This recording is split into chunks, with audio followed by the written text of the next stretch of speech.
Hello and welcome to Unacademy once again my friends. हम चल रहे हैं हमारे करंट अफेयर्स के सेशन में और आगे हमारा पॉलिटी का सेक्शन चल रहा है। अभी आज लेक्चर 14th है। हमने अभी तक पॉलिटी के 9, 10, 11, 12 और 13 चार लेक्चर कर लिया है। ठीक है, पांचवा लेक्चर है ये आज का। ठीक है, तो ये जो करंट अफेयर्स हम पढ़ रहे हैं वो बीपीएससी और यूपीएससी के लिए दोनों के लिए बहुत ही यूजफुल है, क्योंकि इस करंट अफेयर्स में हम साथ साथ क्या करते जा रहे हैं, स्टैटिक पोर्शन को भी कवर करते जा रहे हैं।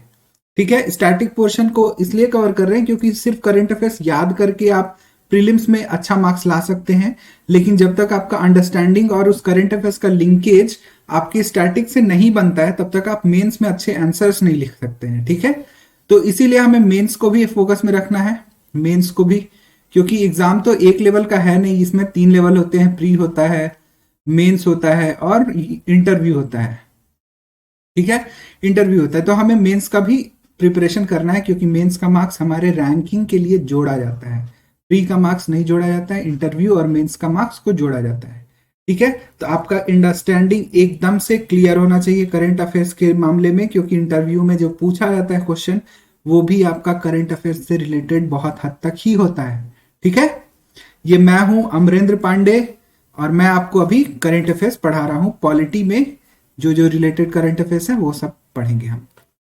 चलिए, ये हमारा चैनल है लेट्स क्रैक बिहार एग्जाम्स, इसे आपको सब्सक्राइब कर लेना है। अगर आपने कभी भी सोचा है कि आपको बिहार का एग्जाम क्रैक करना है तो इस चैनल को आप जरूर से सब्सक्राइब करें, क्योंकि इस चैनल पे बिहार के सभी एग्जाम्स के लिए हम कोर्सेज डालते रहते हैं। सब्सक्रिप्शन अगर आपने कर लिया है तो आपको पता भी लगता रहता होगा कि लाइव कौन एजुकेटर क्या पढ़ाने वाला है। ठीक है, इससे आप सारे क्लास लाइव देख सकेंगे। लाइव क्लासेस देखने से आपको फायदा ये होगा कि आप डाउट भी लाइव पूछ सकते हैं। Live clearance, clearance of doubt. ठीक है, जो भी डाउट होगा आपका तुरंत उसी समय क्लियर कर दिया जाएगा। अगर आप रिकॉर्डेड लेसन्स देखते हैं तो उसमें आपको कमेंट में अपने डाउट्स पूछने पड़ेंगे, जो कि टाइम लगता है क्लियर होने में। हम देखेंगे, उसके बाद आपको बताएंगे। लाइव चैट में आप डायरेक्ट अगर पूछते हैं लाइव क्लासेस में तो हम उसी समय पढ़ाते पढ़ाते ही आपके डाउट को क्लियर कर देते हैं। ठीक है, तो आप इस चैनल को जरूर से सब्सक्राइब कर लीजिए। और ये तो हो गया हमारे YouTube चैनल का बात। हमारा एक और जगह प्रेजेंस है, वो है हमारे एंड्रॉइड और iOS प्लेटफॉर्म पे अन अकेडमी लर्निंग ऐप। ठीक है, अन अकेडमी लर्निंग ऐप है, वहां पर भी आपको फ्री स्पेशल क्लासेस मिलती हैं, स्पेशल क्लासेस जो कि फ्री हैं। ठीक है, जैसे यहाँ पर आप YouTube क्लासेस कर रहे हैं तो ये फ्री है, वहां पर स्पेशल क्लासेस फ्री हैं। वहां पर पेड वर्जन भी है कुछ कोर्सेज के, तो वो आपको प्लस सब्सक्रिप्शन लेने के बाद एक्सेसिबल हो जाती हैं। ठीक है, तो प्लस सब्सक्रिप्शन लेने का क्या फायदा होता है वो देख लीजिए एक बार। प्लस सब्सक्रिप्शन अगर आप ले रहे हैं तो आपको डेली के डेली लाइव क्लासेस मिलेंगी, वहां लाइव टेस्ट एंड क्विजेज होंगी जो कि एमसीक्यू बेस्ड होती हैं। एमसीक्यू बेस्ड जो टेस्ट होंगी उसका रिजल्ट आपको मिलेगा और तुरंत आपको पता लगेगा कि आपको कौन सा पोर्शन में ज्यादा मेहनत करने का जरूरत है। आपको परफॉर्मेंस का एनालिसिस दिया जाएगा वहां। ठीक है, सारे कोर्सेज जो होते हैं वो आपको स्ट्रक्चर्ड मैनर में दिए जाएंगे, सीक्वेंशियली रहेंगे, चैप्टर वाइज रहेंगे। प्लस आपका जो कॉन्सेप्ट होगा वो बेसिक लेवल से बिल्ड करना शुरू किया जाएगा और एडवांस लेवल तक ले जाया जाएगा, ताकि आपसे सारे के सारे क्वेश्चन, चाहे वो कितने भी टफ हो, वो आपसे इजिली बन जाए। और उसके बाद आपको मिलेगा अनलिमिटेड एक्सेस। अनलिमिटेड एक्सेस का मतलब ये हो गया कि आप अपने घर बैठे ही सारे के सारे एजुकेटर्स जो भी पढ़ा रहे हैं अन अकेडमी पे, उनके सारे कोर्सेज आप आराम से एक्सेस कर सकेंगे। ठीक है, जैसे कि आपने बीपीएससी का सब्सक्रिप्शन ले लिया तो बीपीएससी में जितने भी हमारे एजुकेटर्स हैं वो अपने अपने कोर्सेज डालते रहते हैं, तो उन सभी कोर्सेज को आप एक्सेस कर पाएंगे। यूपीएससी का अगर लिया आपने सब्सक्रिप्शन तो यूपीएससी के अंडर जितने भी एजुकेटर्स हैं उनके सभी कोर्सेज आप आराम से देख पाएंगे। ठीक है, ये हमारे कुछ बीपीएससी में एजुकेटर्स हैं जिससे आपको पढ़ने का मौका मिलेगा अगर आपने प्लस सब्सक्रिप्शन लिया तो। हमारे प्लस सब्सक्रिप्शन वाले लोगों देख लो कितना सारा सब्जेक्ट्स है वहां पर available. Geography, history, economics, polity, current affairs, language paper, सारे के सारे सब्जेक्ट्स जो भी बीपीएससी से रिलेवेंट है वो सारे सब्जेक्ट्स वहां पर पहले से अवेलेबल है। उनके बहुत सारे कोर्सेज पहले से ही अवेलेबल है। ठीक है, तो अगर आप यहाँ पर सब्सक्रिप्शन लेते हैं तो ये सारे कोर्सेज आपके लिए खुल जाएंगे, आप इसे देख सकेंगे। ठीक है, वहां पर लाइव क्लासेस आप इनरोल कर सकते हैं। और एज अ बैच, जैसे आप किसी भी ऑफलाइन कोचिंग में जाते हैं तो आपको हिस्ट्री एक सर पढ़ाते हैं, ज्योग्राफी एक सर पढ़ाते हैं और सबको एक सिंक में चलता है, वैसे ही आपको प्लस सब्सक्रिप्शन लेने के बाद भी यहाँ आपको बैच कोर्सेज भी मिलेंगे, उनमें आप इनरोल कर सकते हैं with no extra additional cost. तो अब देख लीजिए सब्सक्रिप्शन का कॉस्ट क्या है बीपीएससी का। अगर आप सब्सक्रिप्शन लेने जा रहे हैं तो आपको एक महीने का पे करना होगा 1600। ये ग्रेजुअली बढ़ते जाएगा और 24 मंथ्स के लिए आपको 12,800 रुपीज पे करना होगा। ये एब्सोल्यूट मनी तो आपका बढ़ रहा है, ये दिख रहा है, लेकिन आप अगर पर मंथ कॉस्ट को देखते हैं तो ये कॉस्ट आपका लगातार घटता जा रहा है। जो आपको 1600 रुपीज में पर मंथ पड़ रहा था 1 मंथ का सब्सक्रिप्शन लेने पे, यहां अगर 24 मंथ्स का सब्सक्रिप्शन ले रहे हैं तो आपको कितना पड़ रहा है, सिर्फ 533 रुपीज।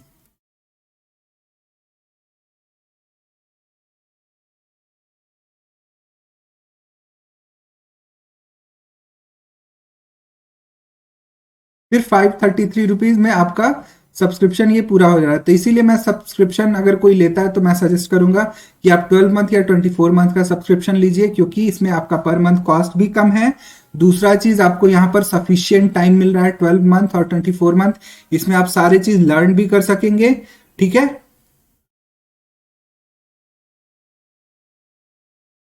सारी चीज आप लर्न कर सकते हैं, प्लस इसमें प्रैक्टिस भी आराम से कर पाएंगे।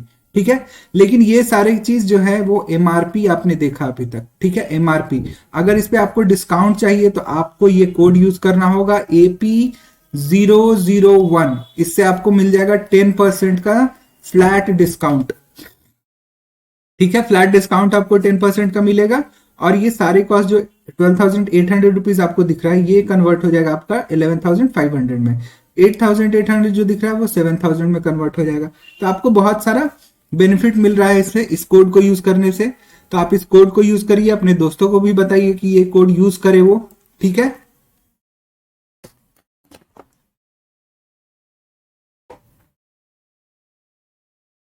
इस कोड को यूज करिए आप। अब नेक्स्ट है हमारा आइकॉनिक सब्सक्रिप्शन। आइकॉनिक सब्सक्रिप्शन क्या है, ये यूपीएससी के लिए लॉन्च हुआ है नया आइकॉनिक सब्सक्रिप्शन। इसमें आपको मिलेगा पर्सनल कोच मिलेंगे, आपको स्टडी प्लानर साथ में आपको दिया जाएगा with mains question answer writing का practice. Mains question answer writing practice बहुत ही रेयर फिनोमेना आपको देखने को मिलता है, क्योंकि मैक्सिमम कोचिंग इंस्टीट्यूट्स में क्या होता है, आपको पढ़ाया जाता है, ठीक है, पढ़ा दिया गया, ठीक है, उसके बाद आपको टेस्ट सीरीज दिया जाता है। टेस्ट सीरीज,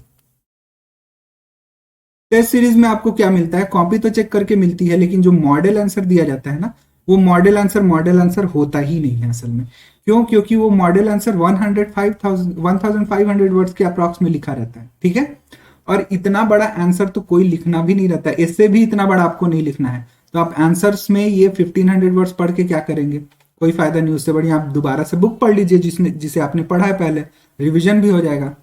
ठीक है, तो ये जो होता है मॉडल आंसर, ये बेकार टाइप का होता है। ठीक है, तो आपको क्या करना होगा, आपको प्रैक्टिस करना है, जिस तरह से क्वेश्चन पूछे जाते हैं उसका आंसर लिखने का। आंसर कितने वर्ड्स में लिखना है, 150 to maximum 350 words. Maximum 350 words में आपको आंसर्स लिखना होता है, लेकिन मॉडल आंसर आपको मिलता है 1500 वर्ड्स में, जो कि आपके लिए एकदम बेकार है। ठीक है, टेस्ट सीरीज आपको मिल रहा है, ठीक है, जिस टेस्ट सीरीज में आपको मॉडल आंसर इस लिमिट में दिया जा रहा है 150 टू 350 वर्ड्स में, ठीक है, वही test series best test series होता है। तो उसी तरह से हमें मिलेगा यहाँ पर मेंस आंसर राइटिंग जो प्रैक्टिस कराया जाएगा, उसमें आपको इस ग्राउंड पे प्रैक्टिस कराया जाएगा। ठीक है, ठीक है, समझ गए। अब देखिए हमारे यूपीएससी सब्सक्रिप्शन को अगर आपने लिया तो आपको ये स्टार एजुकेटर्स हैं हमारे यूपीएससी प्लेटफॉर्म पे, मृणाल पटेल सर हैं, सिद्धार्थ अरोड़ सर हैं, इन लोगों से आपको पढ़ने का मौका मिलेगा। आइकॉनिक सब्सक्रिप्शन का कॉस्ट स्टार्ट होता है 70,000 पर ईयर से ले स्टार्ट होता है, और ये 3 इयर्स के लिए आपको 1,40,000 देना होगा। अगर इसमें आपने AP001 कोड यूज कर लिया तो आपको बहुत बड़ा सेविंग मिलेगा। यहां पर आपको मिलेगा कितना, 7,000 का सेविंग अमाउंट 7,000, और यहां पर कितना मिल रहा है आपको, 14,000 का सेविंग मिलेगा। ठीक है, इतना बड़ा सेविंग अगर आपको मिल रहा है तो आप क्यों नहीं लेंगे इसको, जरूर से लीजिए आप इसको और यूज जरूर करिए इस कोड को। ठीक है, इस कोड को यूज करने से आपका बेनिफिट बहुत ज्यादा है। ठीक है, चलिए और एक बार और बता दूं कि ये जो AP001 कोड है इसका यूज आप कहीं भी कर सकते हैं। जितने भी सब्सक्रिप्शन हमारे अनअकैडमी प्लेटफॉर्म पर हैं, यूपीएससी हो, आईआईटी हो, नीट, यूजी जो भी हो, रेलवे एग्जाम्स के लिए भी आप अगर इस कोड का यूज कर रहे हैं तो आपको मिलेगा फ्लैट 10% का डिस्काउंट। ये यूनिवर्सल कोड है, इस कोड को आप रट लीजिए, जहां भी सब्सक्रिप्शन लेना हो आप उस कोड को यूज करिए। ठीक है, तो चलिए आज का करंट अफेयर स्टार्ट करते हैं। पॉलिटी रिलेटेड करंट अफेयर्स है, 14th सेशन है आज का। ठीक है, तो आज का पहला करंट अफेयर्स है रूल ऑफ लॉ इंडेक्स। ठीक है, रूल ऑफ लॉ इंडेक्स हुआ क्या है अभी कुछ दिन पहले कि सुप्रीम कोर्ट में एक प्ली आया कि भाई रूल ऑफ लॉ इंडेक्स में इंडिया का पोजीशन बहुत ही खराब हो गया। तो सुप्रीम कोर्ट को बोला जाए कि आप सेंटर को डायरेक्शन दीजिए कि इस इंडेक्स में अपना पोजीशन सुधारे। तो सुप्रीम कोर्ट ने बोला कि ये इंडेक्स है जो हम नहीं बना रहे हैं। ये बना कौन रहा है, वर्ल्ड जस्टिस प्रोजेक्ट है, वो अनाउंस करता है रूल ऑफ लॉ इंडेक्स। ठीक है, अब गवर्नमेंट किस तरह से चल रही है हम उसे में तो इंटर नहीं कर सकते ना, क्योंकि हमारे आर्टिकल 50 में लिखा हुआ है, आर्टिकल 50 में लिखा हुआ है separation of judiciary from executive, ये लिखा हुआ है। तो हम अगर एग्जीक्यूटिव के काम में घुसना शुरू करेंगे तो ये तो हमारे कॉन्स्टिट्यूशनल वैल्यू का उल्लंघन हो जाएगा। ठीक है, तो इसीलिए इस प्ली को खारिज कर दिया गया। और रिसेंटली जो वर्ल्ड जस्टिस प्रोजेक्ट ने रूल ऑफ लॉ इंडेक्स दिया उसमें इंडिया का रैंक दिया है कितना, 69 दिया है। कितने कंट्री होते हैं इसमें, 128 कंट्रीज होते हैं टोटल, उसमें से 69th पोजीशन है। ये अच्छा पोजीशन नहीं है क्योंकि इंडिया जो है हमारा वर्ल्ड का लार्जेस्ट डेमोक्रेसी है, तो इसमें रूल ऑफ लॉ इंडेक्स का पोजीशन अच्छा होना चाहिए। ठीक है, अब ये है क्या, it is a quantitative assessment tool design to offer a detailed and comprehensive picture of a extent to which countries adhere to rule of law practice. अब कंट्री में आपका रूल ऑफ लॉ जो है कि सबको एक बराबर है, लॉ के ऊपर कोई नहीं है, इस प्रैक्टिस को कितना फॉलो किया जाता है इस चीज को ये मेजर करता है ये रूल ऑफ लॉ इंडेक्स। ये कौन कौन से 8 फैक्टर्स पे डिपेंड करता है। तो पहला है कि कंस्ट्रेंट ऑन गवर्नमेंट पावर, आपका गवर्नमेंट कितना लिमिटेड है, मतलब कॉन्स्टिट्यूशनल गवर्नमेंट है या नहीं है। ठीक है, उसके बाद एब्सेंस ऑफ करप्शन, करप्शन कितना ज्यादा है या फिर है कितना, उसका क्वांटिटी बताइए। उसके बाद ओपननेस ऑफ गवर्नमेंट, गवर्नमेंट कितना ओपन है आपसे व्यू लेने में। फिर फंडामेंटल राइट्स का स्टेटस क्या है, सिक्योरिटी और ऑर्डर क्या है, लॉ एंड ऑर्डर सिचुएशन क्या है वहां। ठीक है, रेगुलेटरी का इन्फोर्समेंट हो पा रहा है या नहीं, या फिर सिर्फ रेगुलेटरी बॉडी बनी हुई है और उसका बात कोई नहीं मान रहा है, ऐसा है क्या। ठीक है, फिर सिविल जस्टिस सिस्टम कैसा है, क्रिमिनल जस्टिस सिस्टम कैसा है। इन 8 पिलर्स को ध्यान में रखते हुए हम रूल ऑफ लॉ इंडेक्स बनाते हैं। ठीक है, नेक्स्ट है हमारा secrecy of ballot. Secrecy of ballot, इसके ऊपर भी सुप्रीम कोर्ट का ही जजमेंट आया। सुप्रीम कोर्ट ने बोला कि सीक्रेसी ऑफ बैलेट जो है ना वो corner stone of free and fair election है। सीक्रेसी ऑफ बैलेट हमारा कॉर्नर स्टोन है फ्री एंड फेयर इलेक्शन के लिए। तो फ्री एंड फेयर इलेक्शन जरूरी है हमारे डेमोक्रेसी के लिए, डेमोक्रेसी के लिए फ्री एंड फेयर इलेक्शन बहुत जरूरी है। ठीक है, और फ्री एंड फेयर इलेक्शन के लिए सीक्रेसी ऑफ बैलेट बहुत जरूरी है। ठीक है, तो इसलिए ये सीक्रेसी ऑफ बैलेट वाला कॉन्सेप्ट अभी न्यूज में आ गया। तो सीक्रेसी ऑफ बैलेट है क्या, तो इसे बोला और एक नाम से जाना जाता है, ऑस्ट्रेलियन बैलेट के नाम से जाना जाता है। ये है क्या, is a voting method in which voters choice in an election और रेफरेंडम आर एनोनिमस। मतलब जो भी वोटर वोट कर रहा है वो किसे वोट कर रहा है ये किसी को पता नहीं चलेगा। ठीक है, ये तो इसका एम क्या होता है सीक्रेसी ऑफ बैलेट का, it aims for stalling the attempt to influence the voter. अगर सबको पता लगेगा कि कौन सा वोटर किसे वोट कर रहा है तो उस वोटर को पर्टिकुलरली जाकर के इन्फ्लुएंस किया जा सकता है। अब हमें पता ही नहीं है कि कौन किसे वोट कर रहा है तो हम क्या इन्फ्लुएंस करेंगे। ठीक है, तो इन्फ्लुएंस नहीं कर सके कोई किसी को, इसीलिए बाई इंटिमिडेशन, ब्लैकमेलिंग और पोटेंशियल वोट बाइंग, पैसा दे करके, उसको धमकी दे करके, या फिर कोई उसका राज जानता है तो उसको बोलेगा कि हम इस राज को बाहर निकाल देंगे, ठीक है। इस तरह से कोई उसे इन्फ्लुएंस ना कर सके, क्योंकि फ्री एंड फेयर इलेक्शन जो होता है वो इन्फ्लुएंस फ्री होना चाहिए। और हमारे देश में हम जो सोवरिन है, we the people of India, सिर्फ और सिर्फ इलेक्शन के टाइम में ही अपना फुल सोवरेनिटी यूज कर पाते हैं।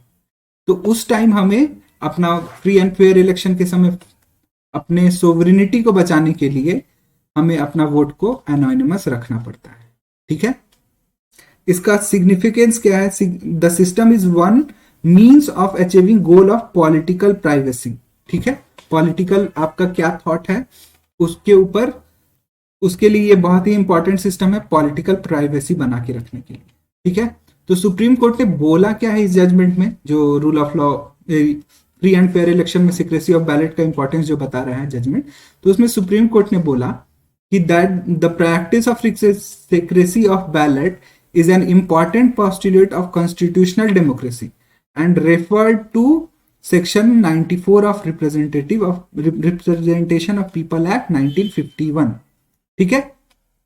तो हमने पहले ही बताया कि डेमोक्रेसी के लिए सबसे इंपॉर्टेंट है free and fair election. Free and fair election के लिए सबसे ज्यादा जरूरी है सिक्रेसी ऑफ बैलेट। तो एक तरह से सिक्रेसी ऑफ बैलेट जो है वो कॉन्स्टिट्यूशनल डेमोक्रेसी के लिए बहुत जरूरी है, यही बोला है सुप्रीम कोर्ट ने, ठीक है।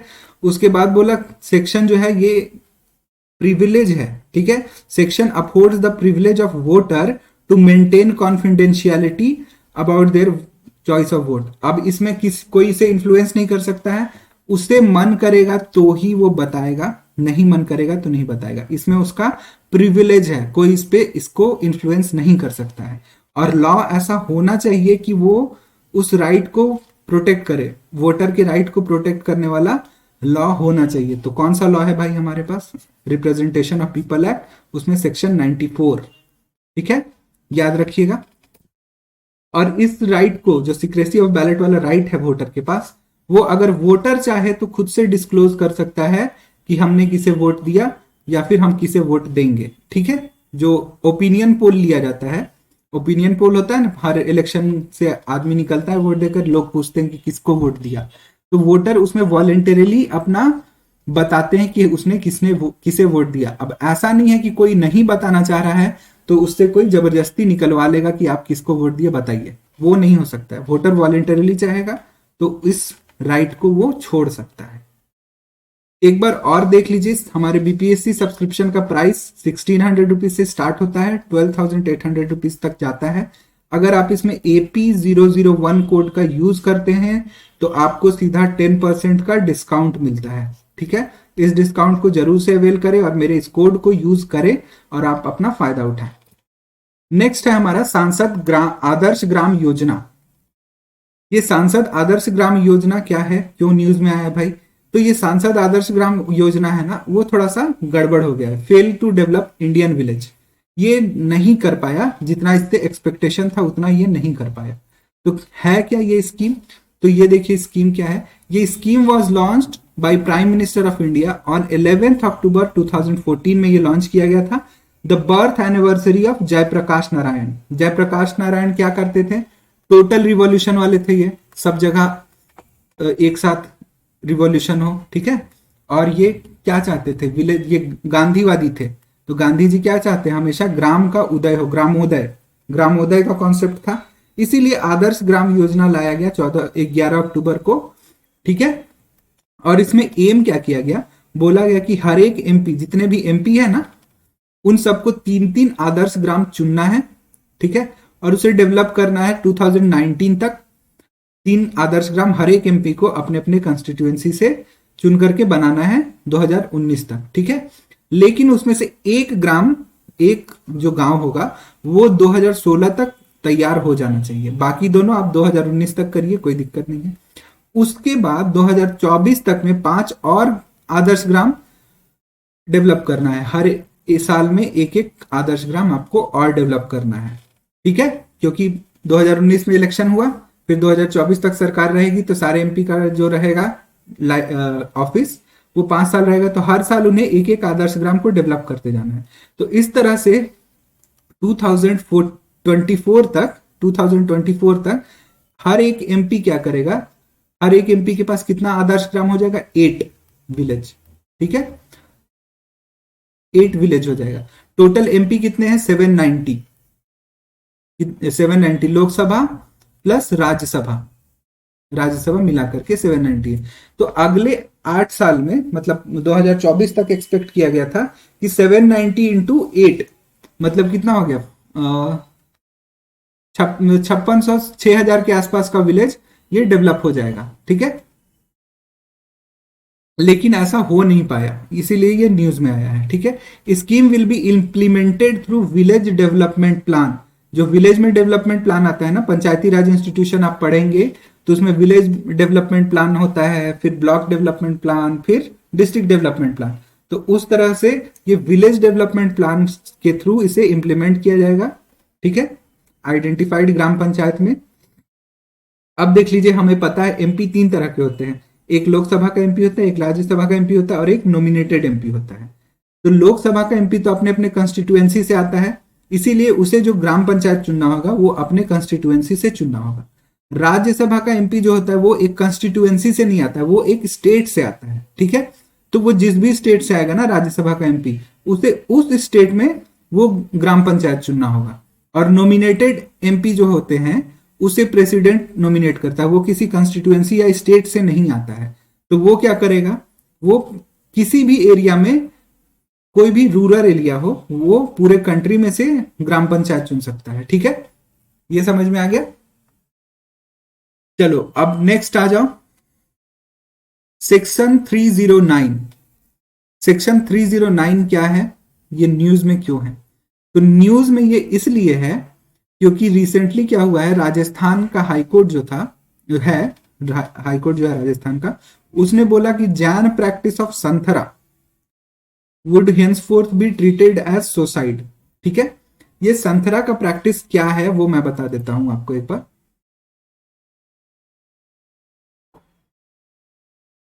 देखो, संथरा का प्रैक्टिस है, जैसे हम बोलते हैं ना, हमारे हिंदू धर्म में क्या है, 4 वर्णाश्रम धर्म है।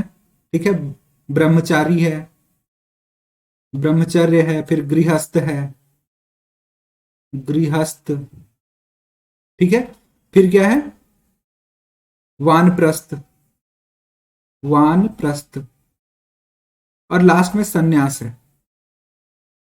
ठीक है, उसी तरह से हमारे जैन में भी जब लोग को जीने का इच्छा खत्म हो जाता है, ये हमारे अलग अलग उम्र के हिसाब से, ये 25 साल तक होता है, 25 ईयर्स तक का, ये 50 ईयर्स तक का होता है, ये 75 ईयर्स तक का होता है, और 75 के ऑनवर्ड्स जो होगा ना, ये ऑनवर्ड्स, ये आपको सन्यास में रहना। सन्यास का मतलब आप कहाँ है किसी को कुछ पता नहीं चलेगा। ठीक है, ये होता है। तो उसी तरह से जैन प्रैक्टिस में जब तक आप जीवन जी रहे हैं अच्छे से, ठीक है, कोई दिक्कत नहीं है। लेकिन आपको अगर भक्ति में मुक्ति चाहिए, उस टाइप का है अगर आपका थॉट, तो आप क्या करिए, अपना फूड हैबिट को कम कर दीजिए। ठीक है, संथरा एक तरह का व्रत है, व्रत संथरा। ठीक है, ये व्रत होता है जो आदमी इसमें क्या करता है, ग्रेजुअली अपना फूड को कम करता है, ग्रेजुअली फूड इंटेक को कम किया जाएगा, इंटेक रिड्यूस होगा, और धीरे धीरे धीरे धीरे ये पहुंच जाएगा कहां, no food at all, no food at all. ठीक है, और फूड जब नहीं मिलेगा तो ये शांति से भगवान को प्यारा। ठीक है, इसके बाद हो जाता है डेथ। ठीक है, तो ये क्या है, आदमी वॉलेंटरीली इस व्रत को करता है। तो इसीलिए राजस्थान के हाईकोर्ट ने बोला कि ये जो वॉलेंटरीली व्रत है जिसमें आदमी का डेथ हो जाता है अल्टीमेटली, वो सुसाइड हम मानेंगे, वो मानेंगे कि वो सुसाइड है, और उसके लिए हम उसे पनिशमेंट देंगे। किस सेक्शन के अंदर, तो सेक्शन 309। तो आप सोच रहे होंगे कि भाई सुसाइड तो जो था वो लीगल हो चुका था, उसमें सजा नहीं होती थी, अटेम्प्ट टू सुसाइड जो था पहले उसमें सजा होती थी, लेकिन बाद में तो खत्म हो गया था। लेकिन ऐसा नहीं है, खत्म नहीं हुआ है, वो अभी भी आईपीसी में है। ठीक है, ये सेक्शन को हटाया नहीं गया है आईपीसी से, ये सेक्शन अभी भी आईपीसी में है, बस इसका असर कम हो गया है। ठीक है, असर खत्म हो गया। वो कैसे हुआ, वो देखिए कैसे हुआ। ये जो जब सुसाइड, इस जजमेंट को दे दिया हाईकोर्ट ने, राजस्थान हाईकोर्ट ने, ठीक है, तो सुप्रीम कोर्ट ने बोला कि भाई ये सब क्या कर रहे हो तुम, ठीक है, ये 309 का यूज हमें नहीं करना है। क्यों नहीं करना है? क्योंकि जो मेंटल हेल्थ केयर बिल आया था उसमें सुसाइड को बोला गया था जो भी सुसाइड करता है वो हम मानेंगे कि वो मेंटली इल है, इसीलिए उसे हम सजा नहीं देंगे। मेंटली इल पर्सन को सजा नहीं दी जाती है, ठीक है, तो उसका इलाज कराएंगे हम।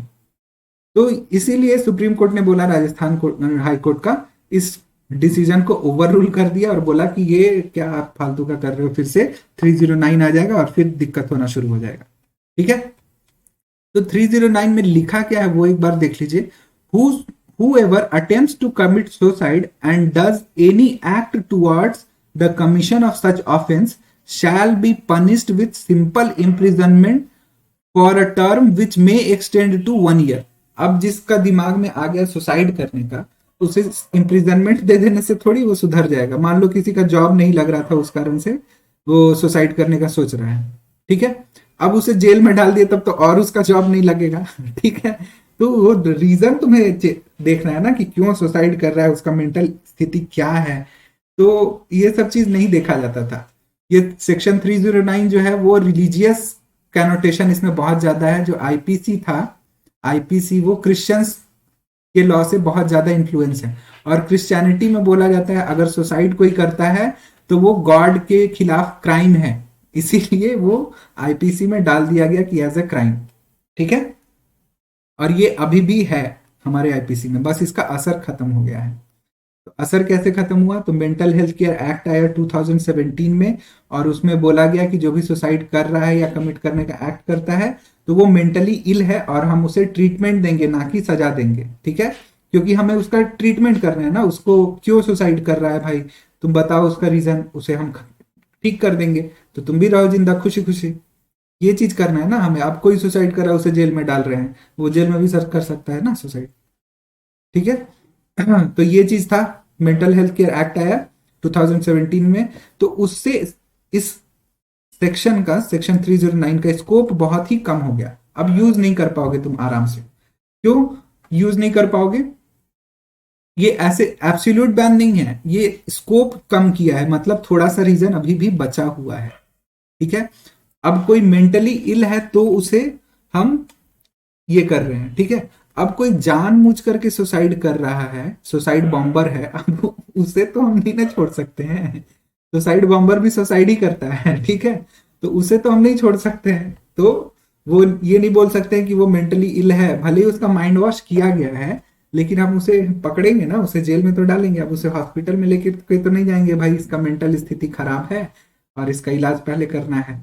तो ये मेंटल हेल्थ केयर एक्ट आया जिसके कारण स्कोप ऑफ यूज ऑफ 309 जो है वो कम हो गया, ठीक है।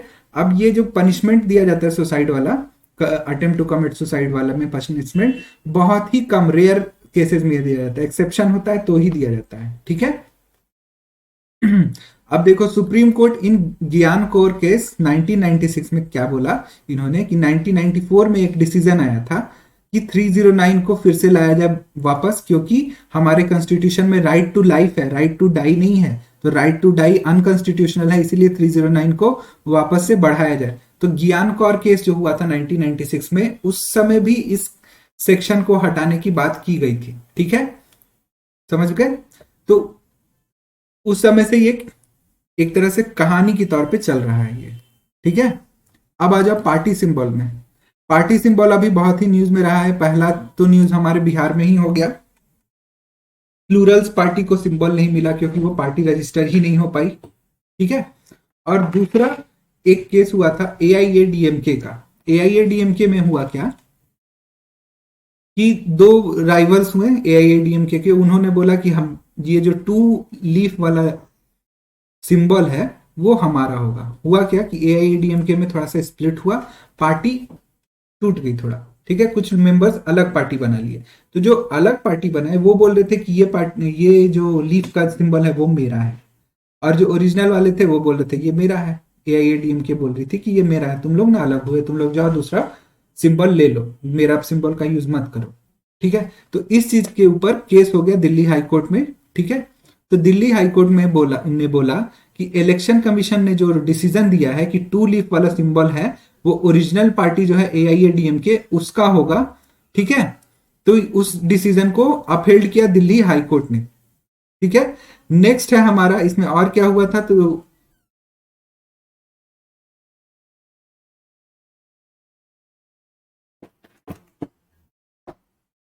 नेक्स्ट है इसमें कि सेक्शन 29A जो है रिप्रेजेंटेशन ऑफ पीपल एक्ट 1951 में, वो इस चीज को गवर्न करता है कि किसे पार्टी का सिंबल देना है, किसे नहीं देना है, ठीक है। और एक और रूल है election symbol reservation and allotment order 1968, ये भी इस चीज को बोलता है कि इलेक्शन कमीशन जो है उसे ही रिकॉग्नाइज करना है पॉलिटिकल पार्टी को, और उन्हें अलॉट करना है सिंबल, ठीक है। तो ये पावर इलेक्शन कमीशन का है। इलेक्शन कमीशन जो डिसीजन ले लिया, अब उसे हमारे हाई कोर्ट ने बोला कि वो डिसीजन सही है, ठीक है।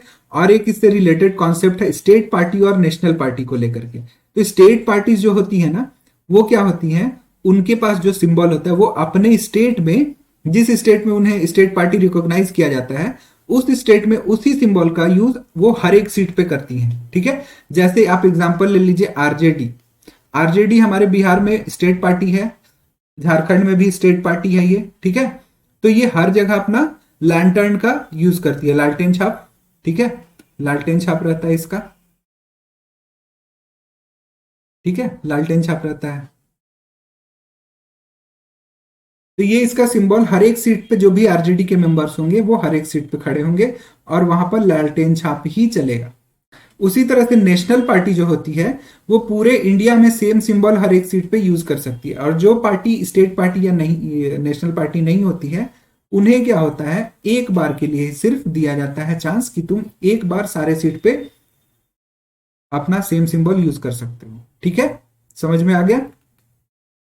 तो चलिए आज का करंट अफेयर्स यहीं तक था। एक बार और मैं आपको याद दिला देता हूं कि आपको अगर आइकॉनिक सब्सक्रिप्शन लेना है तो जरूर ले, ये बहुत ही रिवॉल्यूशनरी कॉन्सेप्ट है। आइकॉनिक सब्सक्रिप्शन आपको मिल रहा है यहाँ पर पर्सनल कोच मिल जाना यूपीएससी की तैयारी के लिए एक तरह से समझ लीजिए भगवान का आशीर्वाद है, ठीक है।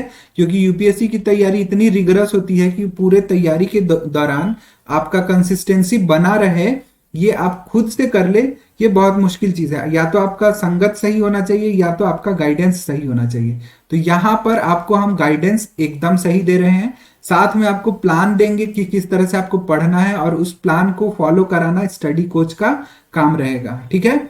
और मेंस आंसर राइटिंग प्रैक्टिस होगा जिससे आपका रैंक इंप्रूव होगा, रैंक आपका इंप्रूव हो जाएगा, इंप्रूव होगा रैंक, और अच्छे रैंक से आपको अच्छा पोस्ट मिलेगा। और इसका सब्सक्रिप्शन कॉस्ट स्टार्ट हो रहा है आपका 4100 रुपीज से, ठीक है, पर मंथ था वो।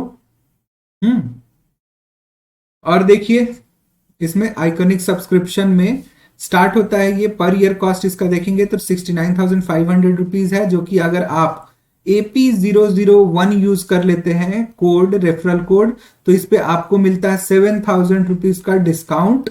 और यहां अगर आप 3 साल का ले रहे हैं तो इसी कोड पर आपको मिलेगा 14,000 रुपीज का डिस्काउंट, 14,000 का डिस्काउंट। यहां पर आप इस पैसे से फ्रिज ले सकते हैं, टीवी भी ले सकते हैं, ठीक है। इतना ज्यादा डिस्काउंट, भारी डिस्काउंट मिल रहा है भाई AP001 का यूज करने से। AP001 आप यूज करिए और भारी डिस्काउंट लेकर के जाइए, ठीक है।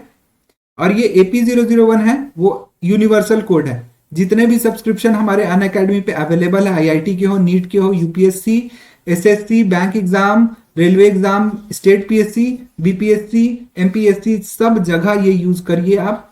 हर जगह ये एप्लीकेबल है, हर जगह आपको मिलेगा 10% का फ्लैट डिस्काउंट, ठीक है। इसी के साथ आज का क्लास हम खत्म करते हैं, फिर से कल मिलेंगे, बाय।